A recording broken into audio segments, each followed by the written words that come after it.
할렐루야. 오늘도 우리 하나님의 말씀 속에서 하나님의 위로와 은혜의 복음을 만날 수 있기를 축복합니다.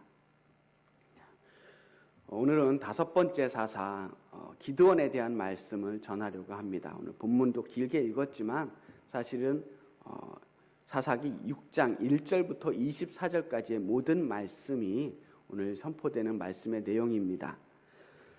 사사기에서 기드온에 대한 이야기는 다른 사사에 비해서 상당히 자세하고 비중 있게 다루어져 있습니다. 그래서 기드온을 한 주에 다 마칠 수가 없어요.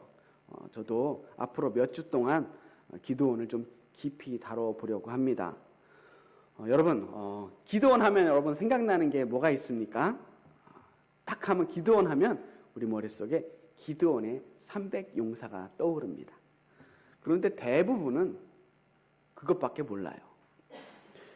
자, 이번 기회에 우리가 기드온의 시작부터 끝까지 기드온의 그 모든 사역의 부분들을 한번 제대로 살펴보도록 하겠습니다. 먼저 오늘은 그 기드온 이야기의 도입부, 기드온을 부르신 장면들을 보면서 말씀을 보겠습니다. 일단 기드온이 활동하던 시대적인 배경을 다뤄야겠네요. 기드온의 이야기 시작은 6장 1절부터 시작을 합니다.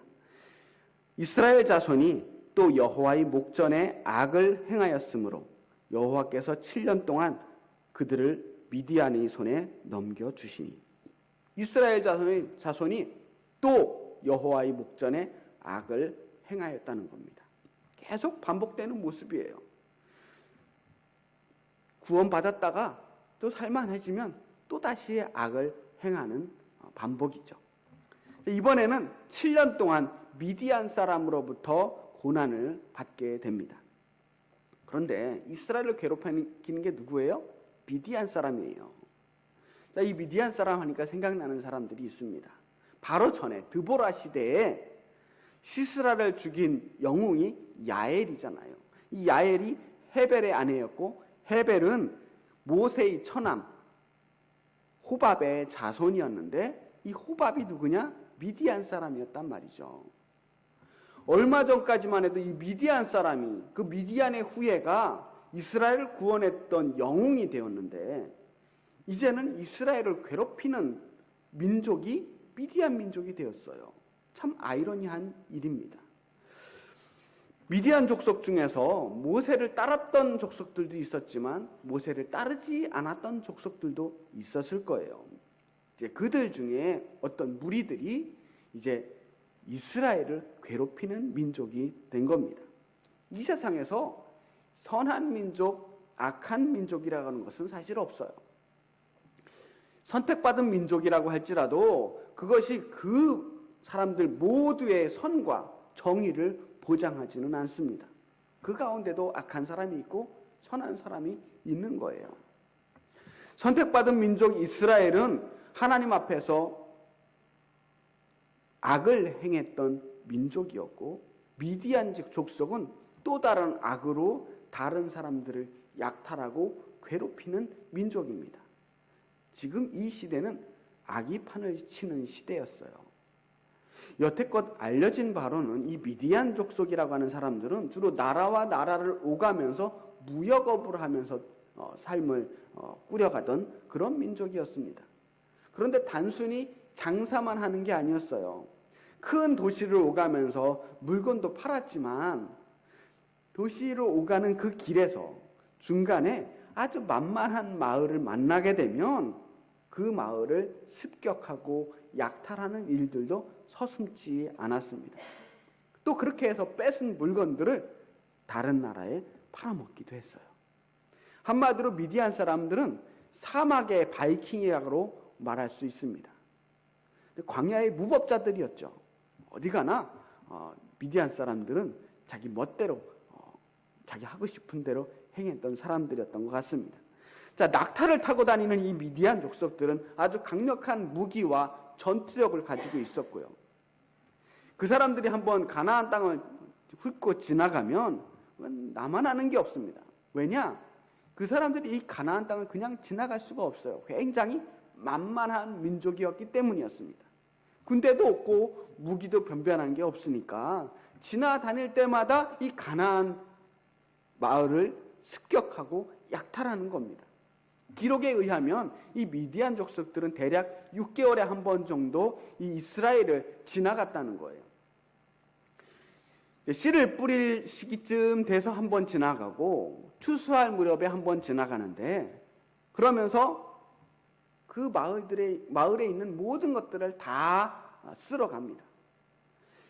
빼앗아서 팔아먹는 사람에게는 씨앗이 씨앗으로 보이지 않아요. 그냥 곡식일 뿐입니다. 그러니까 씨 뿌릴 때 씨 뿌리려고 남겨두었던 그 곡식을 남김없이 다 털어가는 거예요. 뿐만 아니라 양이나 소나 낙이나 돈이 될 만한 모든 가축들도 다 털어갑니다. 봄에 그렇게 한번 싹 훑고 나면 남은 게 별로 없어요. 어떻게 겨우 감춰두었던 그 곡식으로 겨우겨우 뿌려서 농사를 짓습니다. 그래서 가을이 되어서 아주 적은 양의 소출을 얻게 됩니다. 그걸 추수할 때쯤 되면 또다시 찾아와서 또 쓸어가는 거예요. 그 남은 것까지 다 쓸어가는 거예요. 그러니까 이때 이스라엘 백성들이 겪었던 고난은 상상을 초월하는 거죠. 그냥 당장 먹을 곡식조차도 없는 지경이에요. 그야말로 그때의 궁핍함은 생명을 위협하는 궁핍함이었습니다. 절대적인 가난이죠. 그래서 사람들이 도저히 마을에서 살 수가 없었습니다. 그래서 미디안 족속을 피하기 위해서 이 사람들이 어디로 갔냐면 산으로 올라가요. 산속에 들어가서 절벽에 구멍을 뚫고 혹은 짐승들이 파놓았던 굴 속에서 이 사람들이 숨어 지내게 됩니다. 왜 이 사람들이 산으로 올라갔냐 하면 미디안 사람들은 이 낙타를 타고 다니는데 낙타가 평지에서는 굉장히 잘 달리는데 산지에 약하대요. 이 오르막 내리막길을 올라갈 때 제대로 달리지 못하는 거예요. 그래서 멀쩡한 마을을 놔두고 산속에서 짐승처럼 살아가게 되는 겁니다. 하나님 없이 살아가던 이스라엘 백성들이 하나님이 없이 살면 자유로울 것 같고 내 눈에 좋아 보이는 대로 내 하고 싶은 대로 행복하게 살 수 있을 줄 알았는데 결국 그들이 경험하는 것은 끊임없는 약탈과 극심한 빈곤뿐이었어요. 그리고 마침내 이스라엘 민족이 하나님 앞에 부르짖게 됩니다.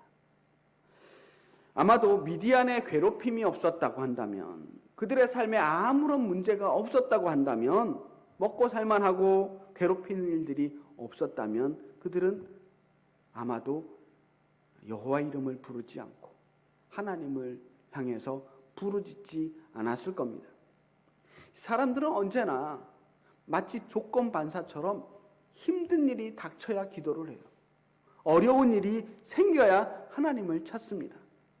그런데 감사한 것은 성경은 이스라엘의 이 부르짖는 것 자체를 비난하지 않아요. 그건 자연스러운 일이거든요. 어쩌면 하나님께서는 그 부르짖음을 계속해서 기다리고 계셨는지 몰라요. 내 삶에 문제가 생겼을 때마다 하나님께 기도하는 것이 잘못됐다는 게 아니에요. 어쩌면 내 삶에 문제가 있음에도 불구하고 하나님을 찾지 않는다면 그거야말로 정말 심각한 문제인 거죠. 하나님께 부르짖으면 하나님은 언제나 응답하십니다. 너 평상시에 나 찾지도 않다가 이때만 부르짖냐라고 탓하지 않으셔요. 8절 말씀을 봅시다. 8절 말씀을 보니까 여호와께서 이스라엘 자손에게 한 선지자를 보내시니. 예전 같으면 이스라엘이 부르짖으면 사사를 보내주셔요. 그리고 사사를 통해서 구원을 해주신단 말입니다. 그런데 이번에는 사사를 먼저 보내주신 게 아니라 한 선지자를 보내주셨다라고 되어 있어요. 선지자가 뭐 하는 사람이냐면 하나님의 뜻을 알려주는 사람이에요. 한 시대를 읽어주고 지금 우리가 하나님 앞에서 무엇을 잘못했고 지금은 우리가 무엇을 해야 하는지에 대해서 알려주는 사람이에요. 지금 이스라엘에게 있어서 가장 시급한 것은 당장 그들 앞에 닥친 이 문제를, 미디안이라고 하는 문제를 해결하는 게 급한 게 아니라 지금 우리의 진짜 근본적인 문제가 무엇인지를 깨닫는 거라는 거예요. 이스라엘은 지금 우리가 무엇이 문제인지도 모르고 있는 상태예요. 그냥 그들이 부르짖는 것은 믿음이 있어서 부르짖은 게 아니에요.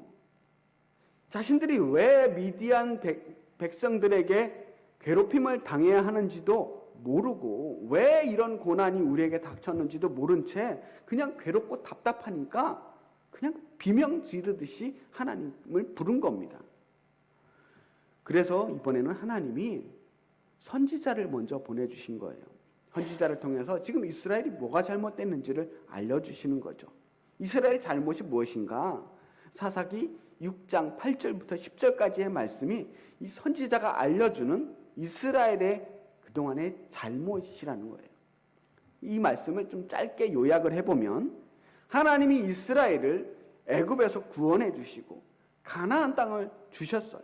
그리고 그 땅에, 이 가나안 땅에 있는 신들을 두려워하지 말라고 말씀해 주셨는데 이스라엘 사람들이 그 말씀을 듣지 않았다는 거예요. 이스라엘은 가나안 사람들을 두려워하고 그들이 섬기는 신을 두려워하고 오히려 그들의 신을 섬기기 시작했어요. 그들을 쫓아내지 못하고 이제는 하나님을 온전히 신뢰하지 못했어요. 그 결과로 이스라엘 민족은 가나안 땅에 있는 사람들을 제대로 몰아내지 못했고 가나안 땅에 온전히 정착하지 못하게 되었습니다. 가나안 거주민은커녕 이제는 가끔씩 오고 가는 미디안 족속마저도 이스라엘을 무시하고 약탈하는 처지가 된 거예요. 하나님의 말씀을 듣지 않은 것, 가나안의 신들을 두려워하는 것. 선지자는 지금 그것이 이스라엘 사람들이 당하는 고난의 원인이다 라고 말해주는 겁니다. 그리고 나서 새로운 이야기가 시작이 돼요. 여호와의 사자가 기드온을 찾아와서 기드온에게 말씀하시는 내용입니다. 기드온을 사사로 세우는 거죠. 선지자가 먼저 와서 이야기해 준 다음 그 다음 이제 사사를 통해서 이스라엘을 구원하려고 하는 겁니다. 자, 이 여호와의 사자가 기드온에게 나타났다라고 하는데 여호와의 사자는 누구일까요? 누구인가? 밀림의 왕자 라이언 아니고요. 여호와의 메신저라는 뜻이에요. 하나님의 말씀을 전하는 존재. 여호와의 선지자의 역할이 그거거든요. 하나님의 말씀을 전하는 사람. 그게 여호와의 사자이고 때로는 천사로 불리기도 하고 때로는 예언자로 불리기도 하는 그런 사람이에요. 그러니까 방금 전 이스라엘에게 말씀을 선포하고 무엇이 잘못됐는지 지적했던 그 선지자가 기드온에게 여호와의 사자로 나타나셔서 기드온에게 말씀을 전하고 있다라고 보면 됩니다. 이 여호와의 사자가 기드온 앞에 나타날 때 하필이면 기드온은 미디안 사람들에게 들키지 않으려고 숨어서 밀을 포도주 틀에서 타작을 하던 중이었다고 합니다. 밀을 포도주 틀에서 타작한다는 게 무슨 의미일까요?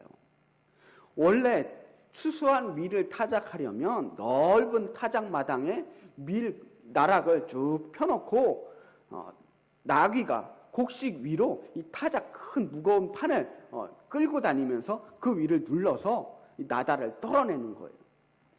그런데 포도주는 그렇게 타작하지 않아요. 포도는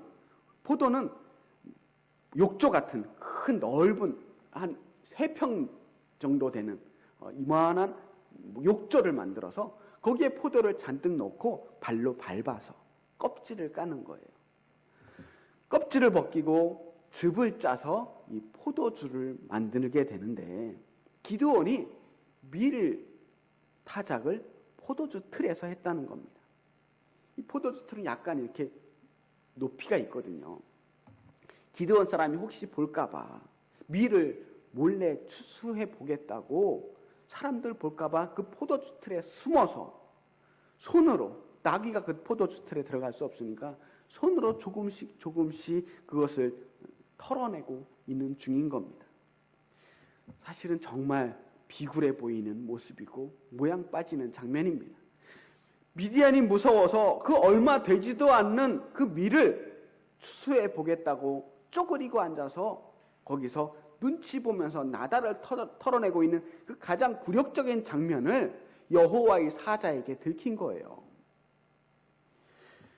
그 모습을 보면서 여호와의 사자는 기드온에게 이렇게 말씀합니다. 12절 말씀이에요. 큰 용사여, 여호와께서 너와 함께 하시도다. 큰 용사는 무슨 큰 용사입니까? 지금 기드온의 모습을 봐서 어디가 큰 용사예요? 어떻게 보면 기드온을 지금 약 올리고 조롱하는 것처럼 보입니다. 가당치도 않거든요. 그런데 여호와의 사자는 아주 진지하게 기드온을 큰 용사라고 부르고 있습니다. 기드온이 정말로 큰 능력을 가졌기 때문이 아니에요. 기드온과 함께 하시는 분이 하나님이시기 때문에 그렇습니다. 큰 용사여, 여호와께서 너와 함께 하시는도다 라고 하는 말은 여호와께서 너와 함께 하신다면 너는 큰 용사가 될 수 있다 라고 하는 말이에요. 예전에 이스라엘이 가나안 땅을 처음 정복할 당시에도 이스라엘이 정말 능력이 많아서 큰 능력을 가져서 가나안을 정복했던 게 아니었거든요. 하나님이 그들과 함께 하셨을 때에 이스라엘이 여리고를 무너뜨리고 가나안의 강대한 족속들을 하나하나 무너뜨릴 수 있었던 거예요. 반면에 그들이 하나님을 모른 척하고 하나님을 떠나와서 하나님 없이 살아갈 때 그들은 하나님이 그들에게 주셨던 모든 것들을 빼앗기고 산속으로, 동굴 속으로 들어가 숨어 살 수밖에 없는 처지가 된 겁니다. 그런데 기드온은 자신이 큰 용사라고 하는 사실을 믿지 못해요. 왜냐하면 하나님이 자신과 함께 한다는 사실을 믿지 못하기 때문입니다. 기드온이 여호와의 사자에게 이렇게 말합니다. 13절 말씀이에요. 오 나의 주여, 여호와께서 우리와 함께 계시면 어찌하여 이 모든 일이 우리에게 일어났나이까? 또 우리 조상들이 일찍이 우리에게 이르기를 여호와께서 우리를 애굽에서 올라오게 하신 것이 아니냐 한 그 모든 이적이 어디 있나이까? 이제 여호와께서 우리를 버리사 미디안의 손에 우리를 넘겨주셨나이다. 하나님이 우리와 함께 하신다면 우리에게 왜 이런 고난이 닥치느냐 하는 겁니다. 예전에는 이스라엘에게 그렇게 행하셨는지 모르겠지만 지금의 현실을 본다면 하나님이 우리를 버리신 것이고 미디안의 손에 우리를 넘겨주신 것인데 어떻게 하나님이 우리와 함께 하신다는 이 말을 믿을 수가 있겠습니까?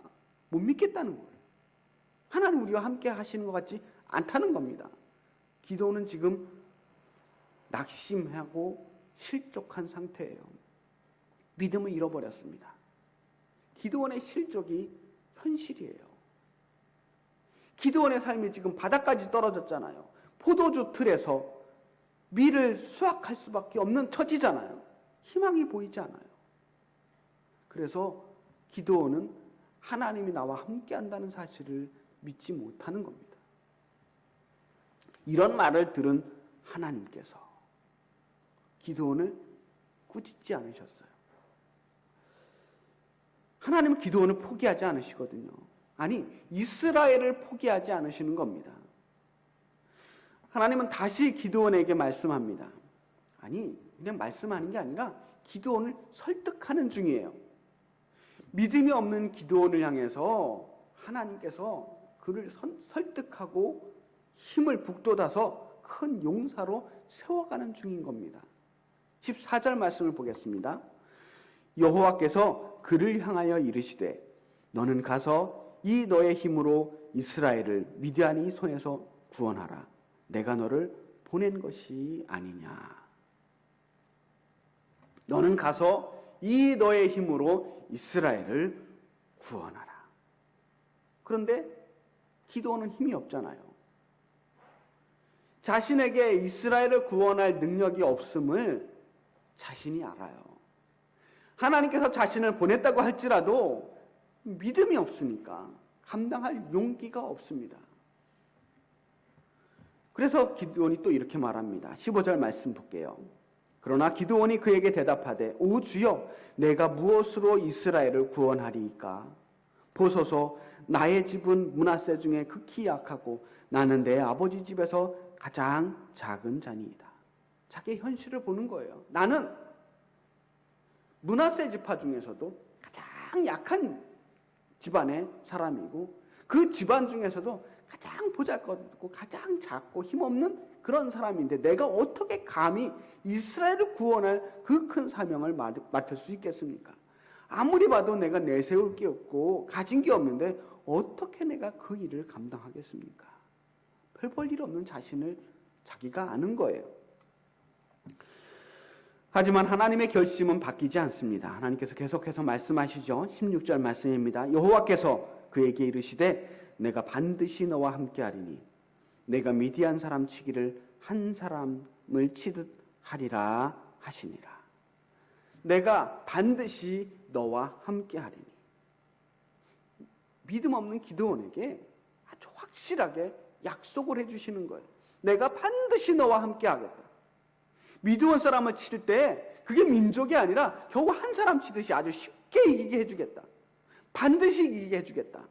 내가 너와 함께 한다면 그거 어려운 일 아니야. 네 능력이 중요한 게 아니야 라고 말씀하시는 겁니다. 그런데 기드온은 우리가 생각했던 것보다 훨씬 믿음이 없어요. 훨씬 심각하게 실족해 있는 상태거든요. 이 정도면은 확신을 얻을 법하기도 하지만 더 확실한 증거를 원합니다. 17절 말씀입니다. 기드온이 그에게 대답하되 만일 내가 주께 은혜를 얻었사오면 나와 말씀하신 이가 주 되시는 표징을 내게 보이소서. 나와 말씀하시는 이가 주 되시는 표징을 내게 보이소서. 지금 나한테 말하고 있는 이 여호와의 사자가 진짜 여호와의 사자인지를 못 믿겠다는 거예요. 그러니까 확실한 증거를 보여주세요. 이 사람이 지금 나한테 와서 헛소리를 하는 건지 내가 알 수가 없는 거예요. 이 말 믿고 내가 나갈 자신이 없는 거예요. 그리고는 하나님께 이제 자기가 제사를 드리겠다고 말합니다. 하나님이 정말 살아계시다면 이 제사를 하나님 받아주시겠지. 이 제사를 통해서 증거를 보여주시겠지. 그러면서 하나님께 제물을 준비해서 바치는데요. 고기를 준비하고 무교병을 준비합니다. 그래서 바위 위에 고기를 올려놓고 무교병을 올려놓고 국을 끓여서 국을 이 바위 위에 붓습니다. 마치 엘리야가 갈멜산에서 제단 위에 물을 뿌려놓고 하나님께 기도하는 장면이 나오잖아요. 마치 그것처럼 이 바위 위에 물 대신 국을 부어요. 그때 여호와의 사자가 이 지팡이 끝으로 이 고기와 무교병 위에 이렇게 다 대니까 바위에서 불이 나와서 이 재물을 태워버립니다. 깜짝 놀랐겠죠. 그 당시에는 라이터라는 게 없으니까 이 불이 저절로 나와서 이 재물을 태워버렸다는 것은 하나님의 임재로 보는 거예요. 하나님이 살아계신 증거로 보는 거죠. 그 순간 여호와의 사자를 다시 보니까 여호와의 사자가 순간적으로 사라져서 보이지가 않게 되었습니다. 그제서야 기드온이 내가 여호와의 사자를 만났구나. 하나님이 지금 여호와의 사자의 모습으로 나타나셔서 나에게 말씀하셨구나. 이제는 자기가 하나님을 만났다고 하는 그 사실을 통해서 두려워하고 슬퍼합니다. 출애굽기 33장 20절의 말씀에 보면 하나님이 모세를 만났을 때 모세에게 이렇게 경고합니다. 내가 내 얼굴을 보지 못하리니 나를 보고 살 자가 없음이로다. 하나님을 보면 사람은 죽게 된다는 거예요. 왜냐? 사람이 하나님을 감당할 수 없기 때문이라는 거예요.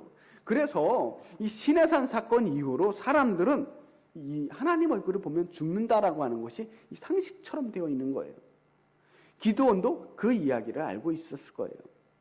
그리고 방금 전 내가 만난 것이 하나님의 사자였고 그분이 하나님의 모습, 사람의 모습을 한 하나님이었다는 것을 알게 되니까 이제 내가 죽게 되겠구나라는 생각을 하게 된 겁니다. 22절 말씀에 슬프도소이다. 주 여호와여, 내가 여호와의 사자를 대면하여 보았나이다. 주님을 만났으면 기뻐해야 하는데 슬픈 겁니다. 이제 내가 죽을까 봐 슬픈 거예요. 내가 방금 전까지 까불었던 그 모든 모습들이 생각이 나는 거죠. 제게 말씀하셨던 분이 정말 하나님이셨군요. 제가 이제 하나님인 줄 모르고 말했던 그 모든 것들이 이제 감당할 수 없는 죄로 다가옵니다. 하나님 봤으니 이제 죽게 되겠군요. 그때 여호와께서 말씀하십니다. 23절 말씀, 너는 안심하라, 두려워하지 말라, 죽지 아니하리라. 하나님께서는 기드온에게 죽음이 아니라 평화를 약속하십니다. 기드온을 끝까지 달래주시고 위로하시고 용기를 주셔요. 하나님께서 이 포도주 틀에서 자신의 그 여린 생명을 유지하기 위해서 두려움 속에 떨며 지내던 이 기드온에게 먼저 찾아가 주셨어요.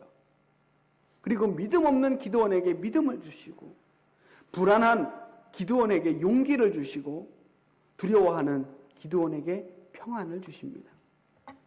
이것은 하나님과 기드온과의 관계 회복이고 동시에 이스라엘과의 관계 회복을 위한 시작이에요. 하나님께서는 실족한 기드온을 찾아가셔서 그의 마음을 위로하시고 화해하시는 거예요. 그리고 이스라엘과도 그렇게 화해하기를 원하시는 겁니다.